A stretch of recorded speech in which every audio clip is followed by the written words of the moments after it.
함께하여 주시고 위로하여 주시고 은혜를 내려 주시옵소서. 또한 목사님이 하시는 말씀 우리 마음속 깊이 깨닫고 믿음으로 향할 수 있는 귀한 믿음을 허락하여 주시옵소서. 아멘. 지금은 처음 시간입니다. 마치는 시간까지 주님 홀로 영광 받아 주시옵소서. 아멘. 이 모든 말씀 우리의 구원자 되시는 예수 그리스도의 이름으로 기도드립니다. 아멘.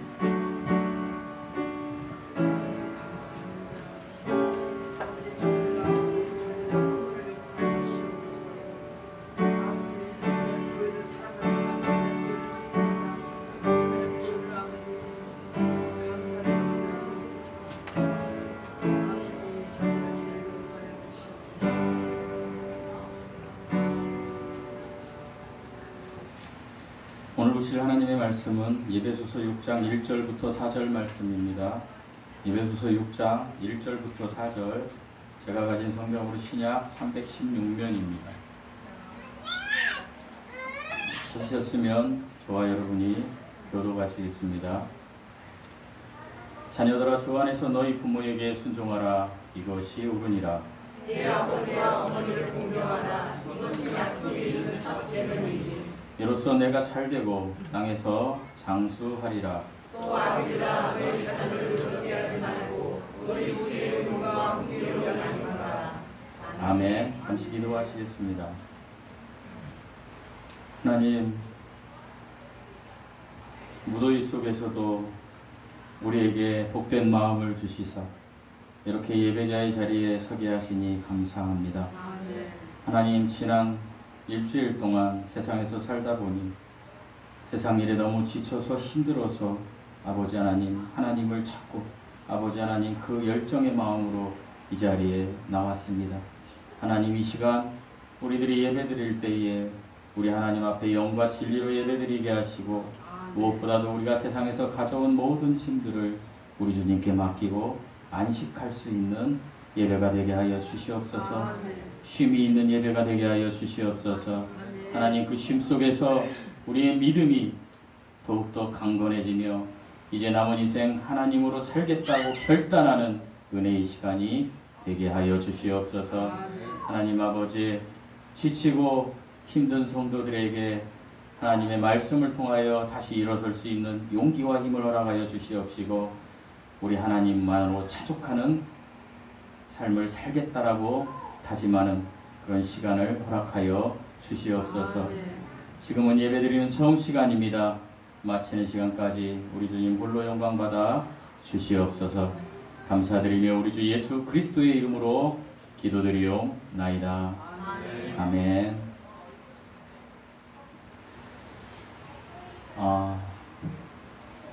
예배소서 5장 18절을 보면요, 술 취하지 말고 오직 성령으로 충만함을 받으라 라고 하셨습니다.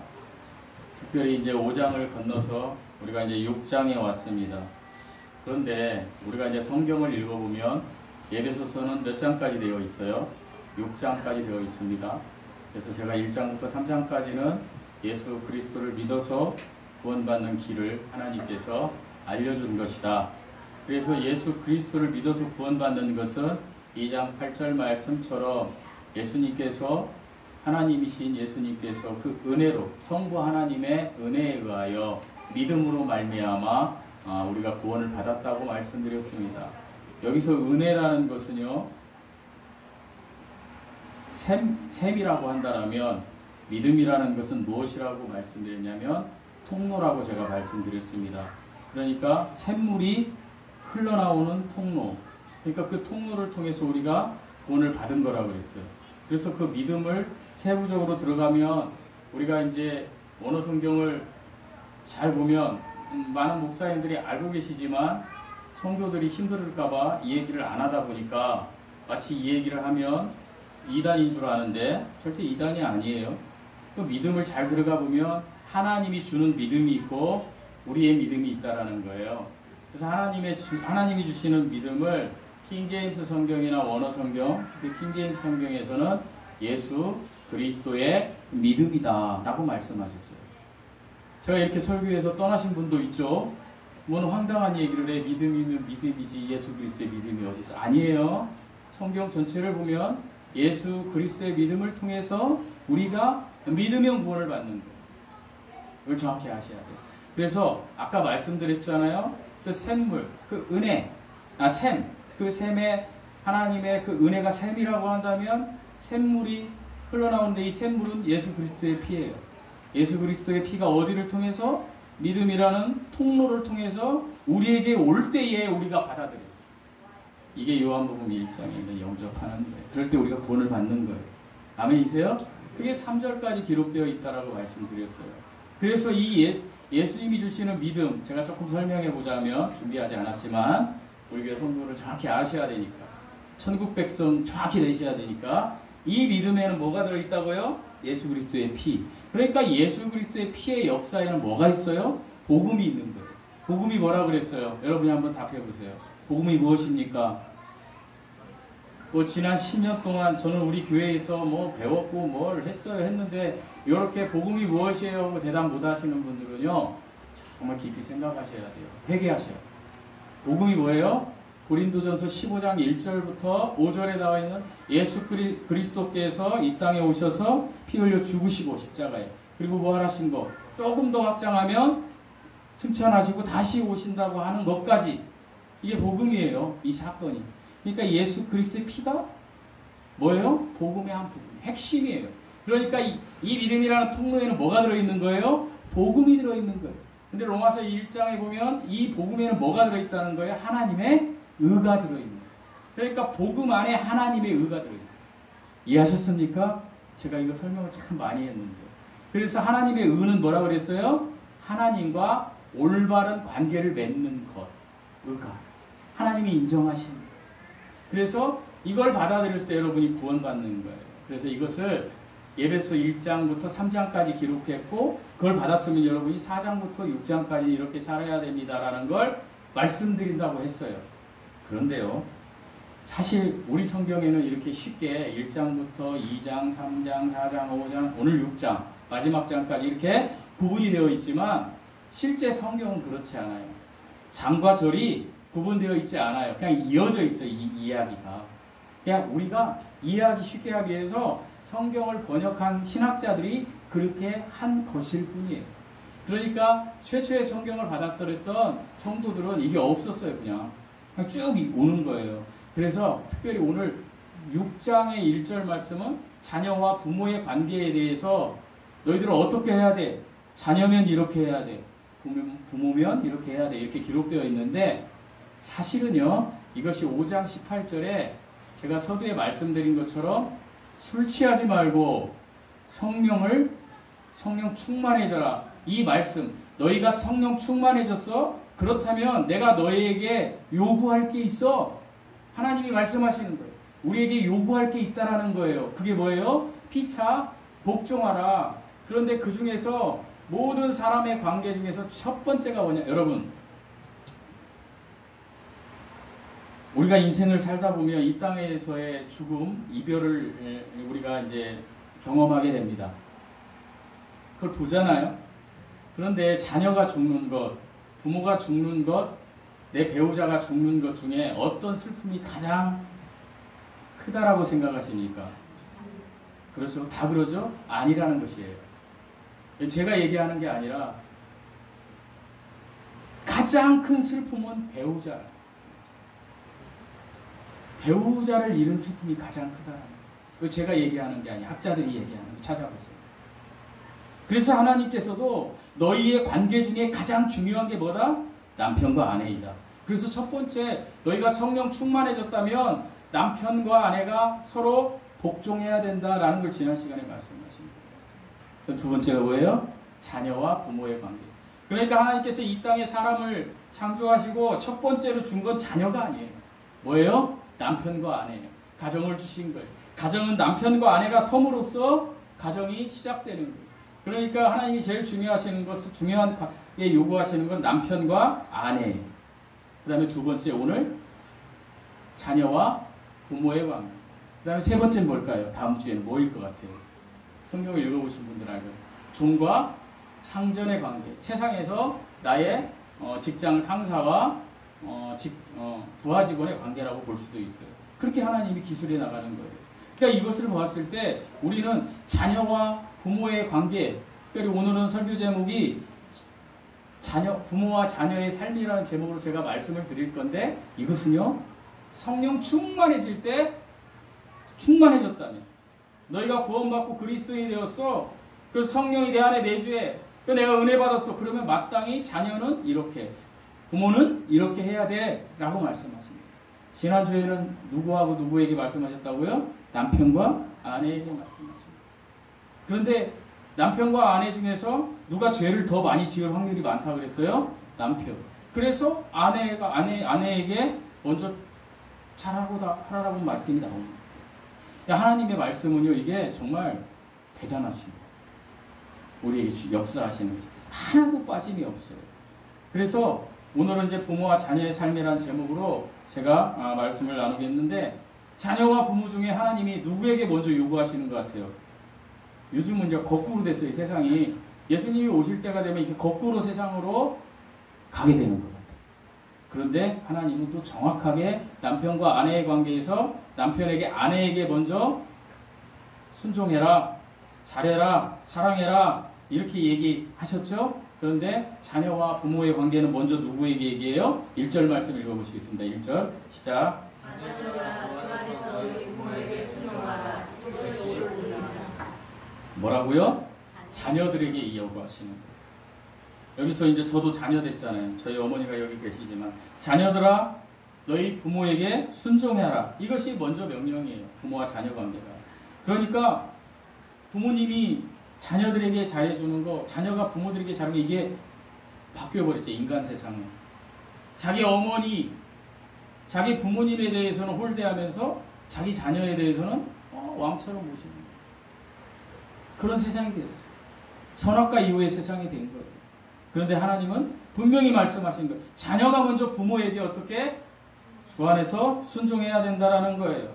여기에서 주 안에서 순종하라는 말이 중요한 거예요. 왜 주 안에서 순종하라고 했을까요? 그냥 순종해라 해도 되는데, 여기는 구원받은 자녀에게 이야기하는 거예요.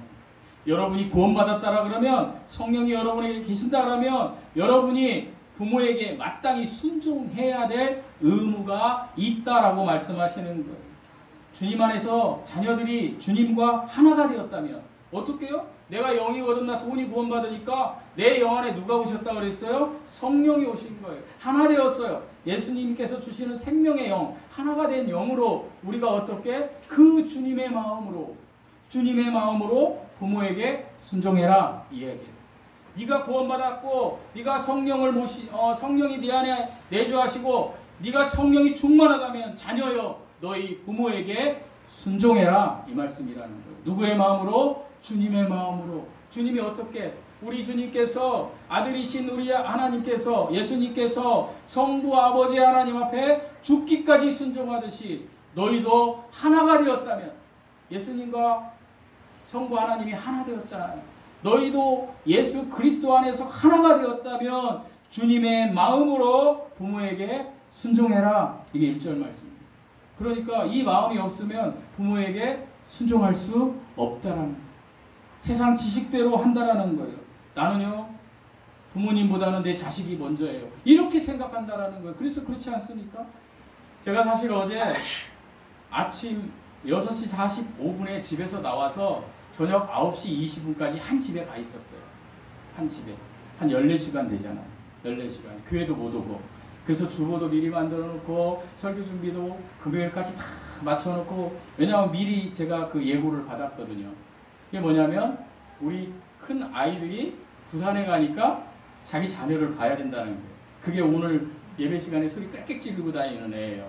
제가 14시간을 얘를 보는데, 이제 이 아이가 이제 우리 큰딸이 가면서 이렇게 얘기했어요. 아빠 어제 응가를 못해서 오늘 많이 할 거예요. 근데 진짜 많이 하더라고요. 3번 했어요.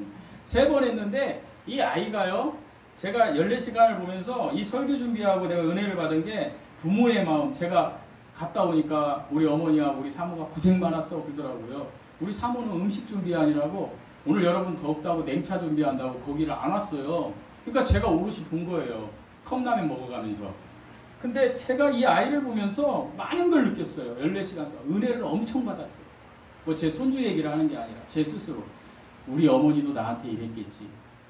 얘가 응가를 하는데 그 우리 딸이 알려준 대로 목욕탕에 가니까 요즘은 이렇게 무슨 이렇게 생긴 게 있어요. 그러면 그렇게 잡아요. 잡고 서는 거죠 자기가. 근데 이제 걸을 줄 아니까 거기 가서 지가 가더니 그걸 딱 잡더라고요. 그러면 자기가 처리를 해야 되잖아요. 그 정도 용기가 있으면 못해요. 딱 잡고 서 있어요. 그리고요 제가 이제 뒤따라 들어가니까 우리 애기는 뭐 안 가, 이거 이런 말밖에 잘 못해요. 아빠, 엄마 이 네 가지 말밖에 못해요. 얘가 딱 잡더니 이쪽 손으로 잡고 이쪽 손으로 그 밑에 있는 거를 딱 가리키면서 이거 이러는 거예요. 저한테 명령을 하는 거예요. 그래서 제가 이렇게 봤더니 엉덩이 씻기는 무슨 샴푸인지 비누가 거기 있더라고요. 이렇게 짜서 찌는 게. 그러니까 이걸로 너 나 씻겨 이거야. 이거. 그러면서 이렇게 자꾸 서 있어 자기는. 그래서 제가 뭘 느꼈냐면 내가 내 자식도, 우리 손주도 자식이잖아. 이렇게 씻기는데 우리 어머니도 나를 그렇게 했겠구나. 근데 내가 우리 어머니를 그렇게 할 수 있을까? 그리고 제가 좀 넓혀봤어요. 여러 가지로. 그런 분들 많잖아요. 그러면서 그런 생각을 한번 했고 또 이제 아이를 중간중간 간식을 먹이는데 이 아이에게 아빠 이거 먹이세요. 근데 그대로 써준 대로 하는데 이제 그 10시하고 뭐 4시에 우유를 먹이라고 하더라고요. 우유 조그만해요. 그래서 이렇게 봤더니 이렇게 써 있어요. 무기농 파스테로 우유. 이걸 보면서 제가 아기를 이렇게 주면서 제 마음에 어떤 조금 마음이 있었냐면 나는 정말 우리 어머니에게 이 파스테로 무기농 우유를 줄 수 있나. 아기 수저 젓가락 다 소독하고 다 온통 자녀에게 그렇게 다 하더라. 뭐라고 하는 게 아니에요. 제가 은혜 받은 걸 얘기하는 거예요. 나는 내 어머니에게 그렇게 했나. 그래서 제가 은혜를 많이 받았고 왔습니다. 그래서 와가지고 얘기를 했어요. 어머니 저 오늘 은혜 많이 받았어요. 어머니한테 어떻게 해야 되는지에 대해서도. 물론 그렇다고 해서 제가 뭐 달라지진 않았어요. 많이. 그게 자식이에요. 영원히 부모가 떠나갈 때까지 자식은 후회하면서 사는 것 같아요. 제가 그런 마음이 조금만 해서 어머니한테 더 잘해야지 이런 마음이 왔는데 오늘 아침에 여기 오셨는데 얼음을 좀 가져오래요. 저보고. 그래서 제가 또 생각해서 여러분 종이컵에 얼음을 놓으면 이렇게 녹잖아요. 종이컵이. 그래서 제가 이 큰 컵에다 이렇게 해서 어머니 얼음을 갖다 댈 때 안 드신대요.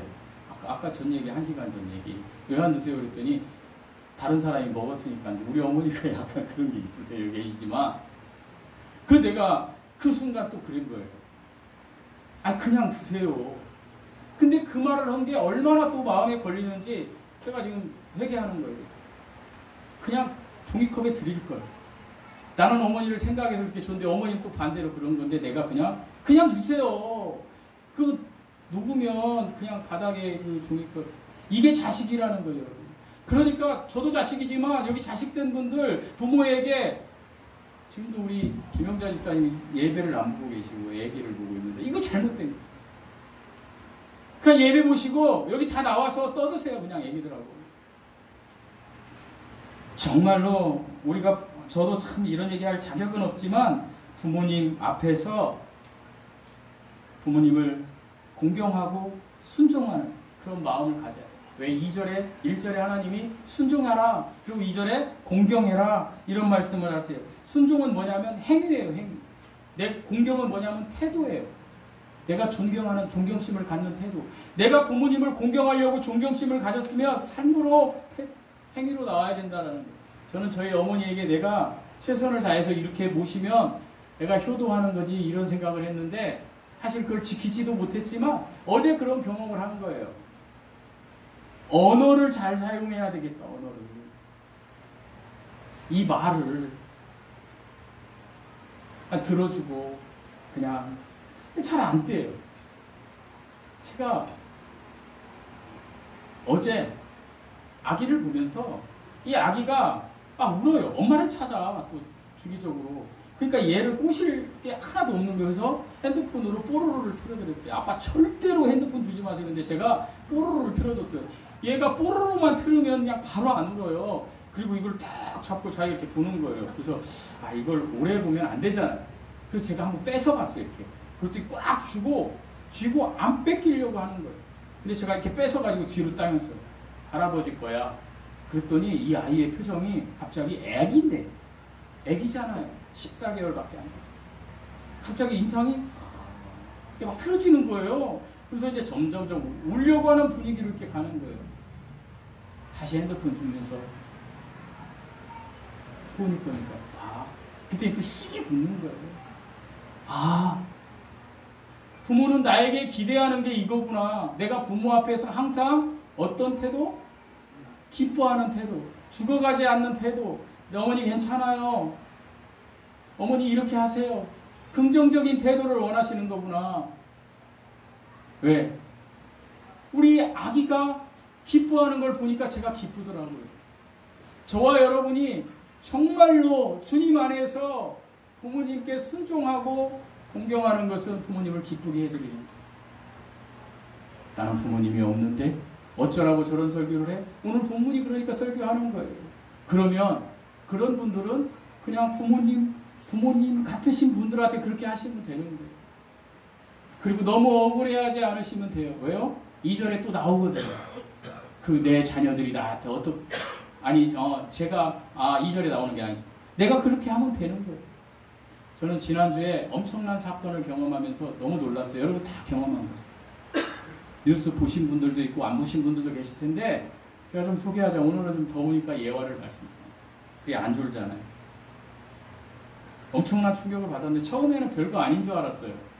그런데 얘가 뉴스가 한 번 나오는 게 아니라 계속 나오는 거예요. 지금까지 나오는 거예요. 그래서 이걸 한번 쭉 파악해봤어요. 저는 어떤 사람이 죽으면 제가 해보는 게 딱 하나가 있어요. 뭐냐면 이 사람이 예수님 믿었나? 막 추적해봐요.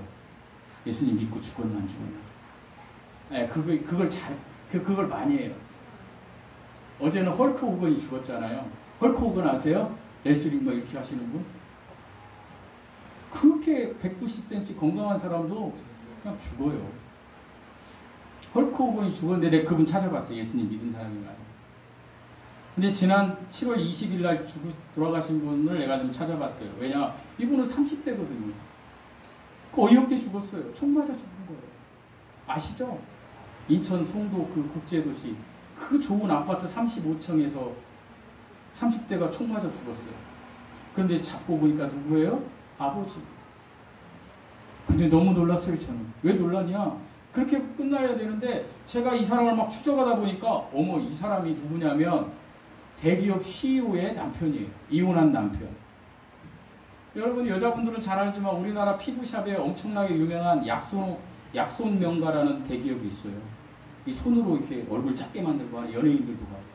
엄청난 대기업이에요. 삼성과 이렇게 조인해가지고 엄청나게 큰 회사. 이 회사의 CEO가 김혜숙 씨예요. 1963년생. 이분이요 너무나 집이 가난해서 아버지 없이 엄마 밑에서 자라면서 부자가 되려고 엄청 노력을 했어요. 학교도 못 다니고 검정고시하고 그렇게 하다가 이분이 이제 멋진 남자를 만났는데 이 남자가 돈이 없는 거야. 머리는 좋은데. 그래서 이 남자를 가리켰어요. 그래갖고 이 남자하고 결혼했어요. 결혼해가지고 1979년도에 이제 어떤 조그마한 그 신혼 때 이렇게 뭘 차려가지고 잘해보려고 했는데 그게 진짜 뜬 거예요. 약손 명가라는 대기업이에요. 몇천 명 되는 대기업. 수천억을 벌어들이는 대기업의 CEO가 된 거예요. 그러면 행복하게 살면 되잖아요. 그런데 어때요? 행복하지 않아요. 왜요? 도저히 그럴 것 같지 않았던, 정말로 그럴 것 같지 않았던 내 남편이 어떻게? 바람을 폈어요. 성폭력한 거예요. 그래서 이 사람과 이혼했어요. 20년 전에.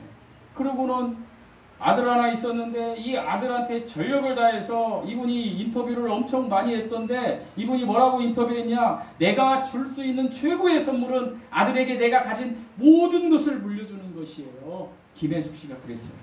그 아들에게. 그래서 그 아들을 또 화장품 회사를 차려주고 엄청 또 그 아들도 잘 나가고 엄마도 잘 나가고 돈이 많으니까 대기업 총수니까 얼마나 잘 살겠어요. 70평짜리 아파트 사가지고 전 남편 주고 전 남편도 그렇게 케어했던 거예요. 돈으로. 그랬는데 그 남편이 7월 20일 날 자기 아들을 총으로 쏴 죽여버린 거예요. 실제 사건이잖아요. 지금 말도 안 되는 일이잖아요. 근데 내가 김혜숙 씨 인터뷰를 봤어요. 내가 내 남편이 성폭력을 저질러서 이혼했지만 내 남편이 사이코패스나 소시오패스 같은 경향은 절대 없는 사람이다. 그 사람은 침착하고 정말 그런 사람이 아니다. 나는 이거 이해할 수가 없다. 내 남편이 총으로 쏴 죽였다는 것을. 지극히 정상적이고 지극히 공부도 많이 했고 대단한 그 어떤 침착한 사람이라는 거예요. 근데 그 남편이 총으로 쏴서 아들을 죽여. 김혜숙 씨는 지금도 그걸 인정하지 않고 있어요. 그런데 그 남편이 프로파일러가 들어가니까 뭐라고 얘기했는지 아세요? 매달 생활비를 300만 원씩 줬는데 300만 원을 작년부터 끊어서 내가 내 아들을 쏴주겠다. 이 말이 돼요? 말이 안 된다는 표정인데 여러분 말이 되는 거예요. 왜? 실제로 일어났으니까. 이런 시대를 살고 있어요. 여러분 하나님이 없으면 언제든 부모가 자식을 죽이고 자식이 부모를 죽이는 이 어둠의 세상에 우리가 살고 있어요. 고작 300만 원 때문에? 고작 300만 원 때문에 준다고요? 제가 이 말을 들으면 오해할 수 있어서 함부로 얘기할 건 아니지만 제가 어제 우리 손녀딸을 이렇게 안고 있는데 엄마를 찾으면서 막 우는데 제 모습이 투영되더라고요. 나도 아버지 없을 때 17개월에 내가 이렇게 했을 때 내가 얼마나 울었겠나. 그럴 때 우리 외할머니가 나를 바라보는 눈이 얼마나 애절했겠나. 나는 잠시 그 아기가 떨어져 있는데 엄마를 찾는데 그 모습을 보면서 제가 어떤 마음이 들었냐면 없으니까 얘기해도 되겠네요. 다 들어갔으니까 지금. 들으면 큰일 나니까. 얘한테 내가 있는 걸 다 주고 싶더라고요. 혹시 우리 아들하고 우리 딸하고 사이가 그런 생각을 했어요. 제가 그런 생각하면 안 되는데 KTX 타고 올라오다가 김영삼 대통령 때처럼 그 철도가 이렇게 해서 얘네들이 못 온다면 내가 가진 걸 얘한테 다 줘야 되겠다. 성경이하고 성찬이한테 양해를 구하고 그냥 다 줘야 돼. 뭐 가진 건 별로 없지만 그런 마음이 들더라 이거예요. 그게 부모의 마음이고 자녀를 공경해야 되겠다고 하는 게 자녀의 마음인데 어떻게 300만 원 안 준다고 자녀를 쏴 죽일 수 있냐는 거예요. 제가 말은 이렇게 하지만 우리의 마음속에 항상 그런 것들이 있다라는 거예요. 씨가 있다라는 거예요. 자녀 되신 여러분에게 다시 말씀드립니다. 아버지와 어머니를 공경하십시오. 이것이 성령 충만한 삶 하는 사람의 삶의 증거입니다. 이걸 지키십시오. 왜요? 이걸 지키면 하나님이 어떻게 말씀하시냐면 3절 읽어보시겠습니다. 3절 시작. 그냥 말씀 안 드려도 아시겠죠? 땅이라는 건 지구예요. 이 세상. 이 세상에서 잘 되고 다른 말로 하면 복받고 장수하신대요. 제가 얘기하는 게 아니라 하나님이 이 얘기를 하시는 거예요. 하나님이 이 얘기를 하시는데요. 그냥 여기서 한 번 하신 게 아니에요. 출애굽기 3장에서도 하셨고 신명기에서도 하셨어요. 그리고 출애굽기에서는 심지어 십계명이 1에서 1, 2, 3, 4, 5 여기까지는 하나님에 대한 계명이고 6부터 10까지는 사람에 대한 계명인데 사람에 대한 계명 첫 번째가 뭐예요? 내 부모를 공경하라. 성령이 내 안에 계시다면 부모님께 효도하셔야 됩니다. 그래서 이 땅에서 반드시 복받고 장수하는 분들 되시기를 주님의 이름으로 축원드립니다. 둘째로요. 성령 충만한 사람은 부모된 자로서 자녀를 주의 훈계로 양육해야 합니다. 우리 4절 말씀 읽어보시겠습니다. 4절 시작. 또한 네가 너희 자녀를 미워하지 말고 오직 주의 교육과 훈계로 양육하라. 바울이 살았던 로마 시대에는요. 자녀를요. 한 물건으로 취급했어요. 그러니까 자녀가 물건이에요. 그러니까 소유물이에요. 우리도 종종 그런 거 보잖아요. 자녀가 소유물인 것처럼 사는 사람들. 내가 못했으니까 내 자녀를 통해서 나는 이 뜻을 이루리라. 아니 자기가 못했는데 그러면 자기 자녀도 못하는 게 정상 아니에요? 내가 공부를 못해서 의대를 못 갔으면 자기 자녀도 못 가는 건데 내 자녀에게 이것을 하리라 해갖고 소유물로 여기고 자녀를 막 함부로 하는 사람들이 있어요. 훈육이 아닌 폭력으로. 저도 중고등학교 때 폭력을 많이 경험당한 사람이라 이 잔재감이 얼마나 많이 남아있는지 이 고통 속에서 내 삶이 살아가고 있어서 제가 이런 얘기했으면 또 안 되지만 천국 가신 우리 삼촌이 그렇게 보고 싶고 그렇게 애절해도 가끔은요 그때 맞을 때 나를 생각하면 막 또 막 안 좋은 마음. 바울은 지금 이런 얘기를 하는 거예요. 부모는 자식을 대할 때 사랑으로 대해야지. 사랑으로. 뭘로 대해요? 소유물로 대해서는 안 된다. 왜요? 소유물로 대하면 아비들아 너희 자녀를 노엽게 하지 말고 오직 주의 교훈과 훈계로 양육해라. 이 말씀은 뭐냐면요.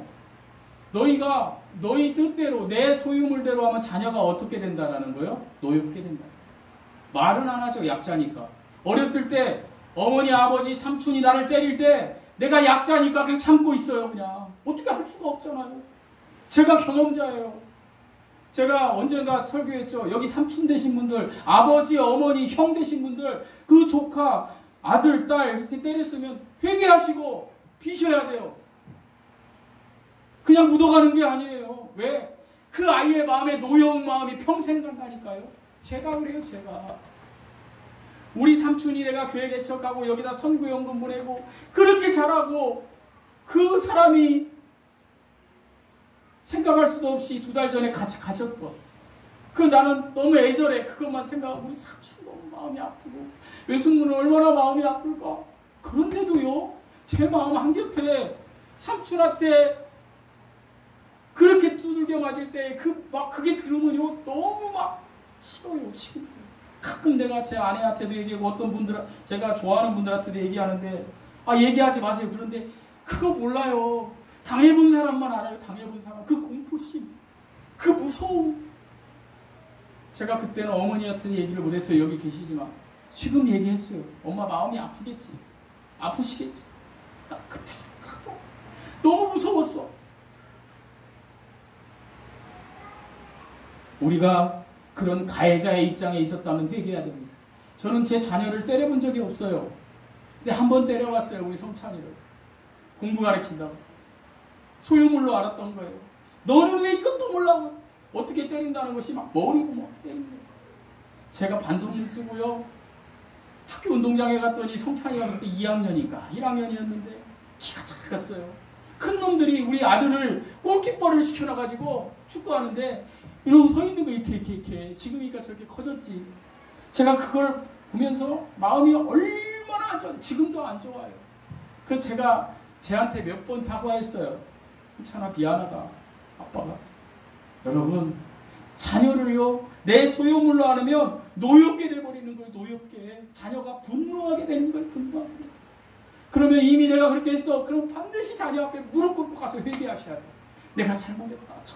100번 1000번이라도 자녀가 그것을 회개할 때까지. 저는요 저희 삼촌이 의사 되고 나중에 잘 되셨지만 그리고 저희 교회에도 너무 잘하셨어요. 여러분 모르시지만 박정은 집사는 알아요. 이제 그분로 끊겼죠 이제. 그런데요 그것보다는 돈보다는 나한테 해준 것보다는 삼촌이 나한테 한번 무릎 꿇고 영구가 미안했어. 삼촌이 그때는 나도 척이 없었다 했으면 제가 이 마음이 지금 없어졌을지도 몰라요. 근데 있다니까요. 지금도 있어요. 지금도.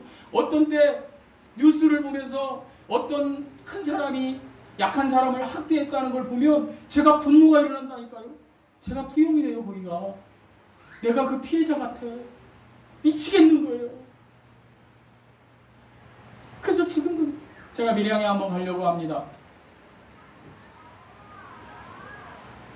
거기 계시거든요. 화장에서. 왜 그랬어? 물어보려고. 그리고 제가 스스로 회개하고 삼촌 천국에서 그게 제가 스스로 위로를 받고 제가 스스로 해결하려고 한번 가려고요. 사랑하는 성도 여러분, 제가 이렇게 호소드리는 거는요, 우리가 더 잘 되고자 하기 위해서 하는 거예요. 우리가 센 사람으로, 큰 사람으로 약한 사람을 힘들게 했다라면 반드시 그 사람 앞에 가서 회개해야 돼요. 용서를 빌어야 됩니다. 그게 아버지일지라도, 그게 어머니일지라도, 그게 삼촌일지라도, 그게 형일지라도, 그게 선배일지라도, 아무튼 내가 때렸던 사람들이 새록새록 떠오르면 가서 회개하셔야 됩니다. 왜요? 맞아본 것은 유전이 되거든요. 제가 대학교 2학년 때, 오늘은 참 제가 예화를 많이 했어요. 대학교 2학년 때 가정교사를 들어갔었습니다. 충훈이, 치훈이라는 애 집인데 충훈이 정말 착해요. 삼촌 하면서 저를 따따라 공부를. 근데 저는 거기 가면 애들 성적을 올려야 되는데 이 치훈이란 놈은 그때 5학년이었는데 거짓말하고 이렇게 얘가 어디를 가요. 저한테 삼촌이라고 하는데 삼촌 저 학교에서요 나머지 숙제 있어요. 근데 알고 보면 태평양 돌고래 수영장 가서 놀다 온 거예요. 한 번은 그래서 제가 애기가 왔는데 훈육을 한다고 처음에는 야 너 몇 대 맞을래? 그랬더니 안 맞겠다는 거죠. 몇 개 맞겠다는 애들이 없어요. 안 맞을래요. 안 맞을래요. 4학년 난 대학생 얼마나 차이가 납니까? 근데 그 아이에게 제가 너 5대 맞아? 하고는 때리다가 얘가 피하니까요. 이 훈육이 폭력이 된 거예요. 그 아이를 때렸는데 그 아이의 아버지가 그날 저녁에 저를 불렀어요. 내가 아버지한테 잃는 거죠. 내가 자네를 둔 것은 우리 아이가 잘 양육되도록 뒀는데 이 사람아 애를 그렇게 패? 근데도 저는 그때는 이해를 못했어요. 아저씨가 왜 나한테 이러나? 나 훈육 차원에서 그랬는데 30년, 40년, 30년이 넘었죠. 이렇게 돌아와서 지금 보니까 충훈이가 연락이 왔어요. 그 큰애가. 충훈이라 보니까 뭐 애기가 아니에요. 50살이에요 지금. 딸 셋 낳고. 삼촌 나 저기 시흥 살아요. 삼촌 제가 어디 직장 다니면서 너무 막 기분이 좋은 거예요. 그래서 어머니 아버지 건강하셔? 막 이렇게 물어보고. 내 양식 끝에 뭐가 있으면 치훈이. 야 치훈이 어디 사니? 수지 살아요. 컴퓨터 저기 사업하고 있어요. 그래? 그래서 내가 어떤 마음이 들죠? 치훈이가 수지 살아? 그럼 우리 교회로 전도해야 되겠네. 충훈아, 치훈이한테 삼촌이 여기서 목회하고 이렇게 한다고 얘기해라. 그 뒤로 연락이 끊어졌어요. 기도해봤어요. 치훈이의 마음에 내가 한번 들어가봤어요. 제가 죽일 놈인 거예요. 제가 이 설교를 준비하면서 어떤 생각을 했냐면 충훈이한테 내가 다시 전화해서 치훈이를 불러서 내가 가서 무릎 꿇고 빌어야 되겠다는 마음이 있어요. 왜? 그 아이가 아마 평생을 제가 가진 마음을 갖고 있겠다. 지가 무슨 목사야? 그 영국이 삼촌 지가 무슨 목사야? 그러지 않겠습니까? 대학교 3학년이 초등학교 5학년을 그렇게 팼는데 공부 안 한다고? 내가 얼마든지 가해자가 될 수 있더라고요. 내가 피해자이지만 맞아본 놈이 때리는 거예요, 여러분. 그래서 자녀에게 어떻게 때리면 안 돼요. 나는 정말 어제 저 아이가 얼마나 저를 힘들게 했겠어요. 2초에 2초. 근데도 내가 내 자녀 같으면 한 대 이렇게 때리고 싶은 마음도 있었을 수도 있어요. 근데 전혀 그런 마음이 없더라고요. 다 들어주고. 이거? 이거. 뭐 대화도 안 되잖아요. 지금. 이거? 근데 뭐를 해줘야 되는지 몰라. 근데 이것도 해주고 저것도 해주고 이것도 해주다 보면 뭐 튀밥도 주다 보면 얘가 웃어. 이거구나. 그렇게 해야 훈육해야 된다라는 걸 깨달았어요, 여러분. 우리가 다 하나님이고 우리가 다 예수님입니까? 우리가 뭘 훈계할 자격이 우리가 뭘 폭력을 행사할 자격이 있습니까? 바울이 그 이야기를 하는 거예요. 자녀는 너의 소유물이 아니다. 네가 소유물처럼 다루면 자녀는 반드시 노하게 된다. 저도 자녀를 키웠지만 자녀를 키우신 분들 많이 있을 거예요. 여러분 자녀를 노엽게 하지 말고 오직 뭘로 키우라고요? 주의 교훈과 훈계로 키워라. 이 무슨 말씀이에요? 네가 가진 말씀의 지식으로 말씀으로 찬양으로 양육해라. 제가 집안 얘기해서 너무 미안한데 제가 소은이를 이렇게 안고 그러니까 지금도 지네 아빠가 안고 있으면 띵깡 놓잖아요. 저한테는 얼마나 더 놓겠어요. 그래서 제가 이 설교를 준비하고 제가 어제 어떤 전략을 썼냐면 딱 안고 이렇게 안으면 또 신경질내. 또 이렇게 안으면 더 신경질내. 별수를 다 하다가 이렇게 안아가지고 앞으로 안아가지고 제가 이렇게 했어요. 예수 사랑하심은 거룩하신 말이세. 그랬더니 처음에는 막 신경 쓰고 지금 할아버지 지금 뭔 얘기하는지도 막 모르고 그죠? 계속 불렀어요. 5분을. 그냥 뭐 띵깡을 넣었던 표정. 예수 사랑하심은 거룩하신 말일세. 계속 하니까 얘가 갑자기 어느 순간에 표정이 바뀌더니 여러분 쳐다보고 주의 훈계와 오직 교훈과 주의 교훈과 훈계로 양육하는 게 이거구나. 그냥 하나님의 말씀을 그대로 그냥 얘기하는 거야. 그냥 찬양해 주는 거야. 그냥 막 이렇게 해주는 거야. 하나님이 그렇게 하시는구나.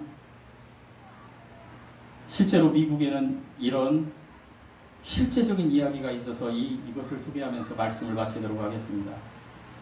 1900년에 태어난 미국에 마크 주쿠스라는 사람이 있었어요. 그리고 1903년에 태어난 조나단 에드워드라는 사람이 있었어요. 그런데 이 사람들이 이 세상을 떠나고 100년 동안에 이 사람들의 후손에 대해서 미국의 학자 윈십이라는 분이 추적을 해봤어요. 이분들의 후손들을. 이 마크는 어떤 사람이냐면 마크는 예수님을 믿지 않는 사람이에요. 한 동네에서 태어난. 그런데 조나단은 예수님을 믿는 사람이에요. 그리고 마크는요, 천성이 포악하고 절제되지 않는 행동을 많이 하고 굉장히 성격이 급한 사람이에요. 박력 있다고 그러죠, 남자로서. 그래서 여자들에게 인기도 많았어요. 그런데 조나단은 어땠냐면 온유하고 사력 있고 말도 없어. 그러니까 여자들한테 인기도 없어. 사기도 못 치는 거야. 말을 잘 못하니까. 그냥 그렇게 살았는데, 그러니까 마크는 무신론자이고 조나단은 유신론자였거든요. 그 이제 교회를 이제 조나단이 다니는데 어느 날 선생님이 그러는 거예요. 조나단, 네가 정말로 하나님을 만난 성도라면, 그리스도인이라면 네 친구 마크에게 너 복음을 전해야지 않겠니? 그 말이 딱 꽂힌 거예요. 그래서 마크한테 가서 얘기했어요. 마크, 우리 같이 예수님 믿고 천국 가게. 그랬더니 마크가 이렇게 얘기했어요. 자네는 하나님을 믿지만 나는 영원히 믿지 않을 거야. 이렇게 얘기했어요. 그리고 그들이 이 땅을 살고 죽어갔어요. 후에 조나단은 이제 공부를 해가지고 이제 변호사가 됐고요. 마크 주크스. 마크는요, 술집을 크게 차려서 엄청나게 돈을 많이 벌었어요. 그러니까 마크는 자기 당대에는 잘 살았던 거예요. 그런데 매일매일 마크는요, 어떤 교육을 했냐면 자녀가 5명이었는데 이렇게 얘기했어요. 자녀들 다 앉혀놓고, 야, 사업을 잘하려면 이렇게 해야 돼. 전략을 이렇게 짜야 돼. 그리고 사람한테는 이렇게 해야 되고, 사람을 어떻게 이용하는지 알아? 이렇게 이용해야 돼. 이렇게 해야 돼. 그런 교육을 했어요. 그리고 남자는 말이야, 그리고 세상에서 성공하려면 용감해야 돼. 담대해야 돼. 결정력이 있어야 돼. 그래서 자녀들에게 이렇게 가르쳤어요. 닭을 한 마리 가져와서 이 닭의 목을 비틀어서 죽이는 사람에게는 내가 $1를 주겠다. 자녀를 그렇게 교육한 거예요. 그러니까 자녀들이 어떻게 해요? 가가지고 목을 비틀어서 죽이면 $1씩 준 거예요. 그렇게 훈련을 했어요. 그런데 조나단은 어떻게 했느냐? 조나단은 아이들을 데리고 매일 가서 예배드리고 하나님께 찬양했어요. 근데 아이들은 아무런 영향력이 없는 것 같아요. 왜요? 뭐 우리도 아이들 여기 있지만 예배드리면 쟤들이 뭘 알아요? 그냥 이렇게 졸고 있죠. 그런데 다 알아요. 나중에 다 저 기억 속에 남아있어요. 제가 그러니까. 제가 어렸을 때 어머니하고 부흥회한 게 지금 남아있어요. 4살, 5살 때. 남는다니까요. 그래서 찬양하고 말씀 전해주시라는 거예요. 이제 그렇게 했어요. 그런데요, 그 윈십이 조사를 해보니까 이렇게 됐어요. 조나단의 후손들은 지금까지 1394명이에요. 근데 100명이 대학 교수가 됐어요. 14명이 대학 교장이 되었어요. 70명이 변호사가 됐고요. 30명이 판사, 60명이 의사, 60명이 작가, 30명이 목사, 3명의 국회의원, 1명의 부통령이 됐어요. 1394명이 한 명도 어그러짐 없이 지금 현재 미국에서 그 후손들이 그런 영향력을 펼치고 있어요. 그런데 예수님을 믿지 않고 세상 살아가는 방식, 여러분 말대로 하면 예배 가면 뭐해? 그냥 휴가 가서 동물원 가고 수영장 가서 애들 즐겁게 해줘야지. 그렇게 살았던 마크의 후손들은 어떻게 됐냐? 제가 소개하겠습니다. 903명인데 깡패가 310명, 성병에 걸린 사람이 440명, 13년 이상 징역에 간 사람이 130명, 살인범이 7명, 술꾼이 100명, 도둑놈이 60명, 매춘부가 190명, 사기꾼이 20명. 실제로요, 지금 현재 그 후손들이 이렇게 조사해보니까 여러분, 이 데이터를 보면서 이 두 가문의 차이가 뭐예요? 조나단은 무식했지만 예배를 사모해서 그 자식들을 데리고 예배를 드리고 하나님 앞에 간구한 걸. 그래서 하나님 앞에 아이가 저렇게 투정을 부릴 때도 어떻게 해요? 하나님 찬양 들려주고 하나님 말씀 들려주고 소리 질러도 예수 사랑하심은 거룩하신 바일세 계속 하면서 훈육했더니 그런 자녀들로 컸고, 마크는 어떻게 해요? 야, 잘 되려면 사업을 이렇게 해야 돼. 전략을 이렇게 짜야 돼. 공부는 이렇게 해야 돼. 사람을 어떻게 이용해야 하는지 알아? 사기 어떻게 치는지 알아? 용감해야 돼. 담대해야 돼. 닭모가지는 비틀 정도 돼야지. 이걸 훈육했던 마크의 후손들은 전부 아까 소개한 대로 자기 아버지 재산 못 지키고 다 지리멸절, 살인범, 죄수, 몸파는 매춘부. 여러분, 이게 증명하는 거 아니겠습니까? 우리가 하나님 앞에 심으면 하나님이 반드시 우리 자녀들을 통해서 축복하십니다. 저는 이건 믿습니다. 실제한다고 믿습니다.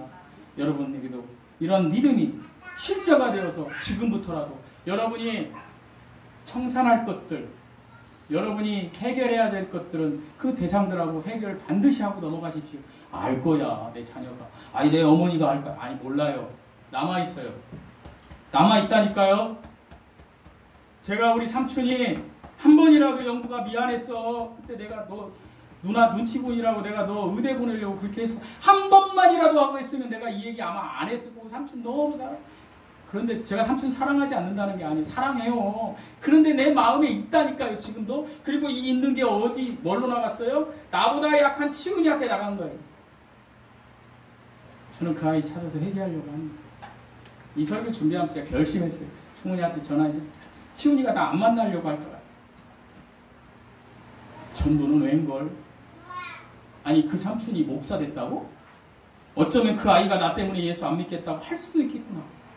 내가 가서 무릎 꿇고 빌어야 돼. 치훈아, 치훈아 나도 어렸어. 미안하다. 하려고. 이렇게 결산하고 우리가 다시 이 말씀대로 자녀는 자녀 부모에게, 부모는 자녀에게 이렇게 하면 우리가 반드시 이 땅에서 잘되고 정말 하나님이 주신 은혜를 누리는 사람들이 될 것입니다. 이 은혜를 우리 모두가 누리시기를 예수님의 이름으로 축원드립니다. 기도하시겠습니다. 하나님 아버지, 우리는 늘 불완전하고 모자란 사람들입니다. 죄 중에 있어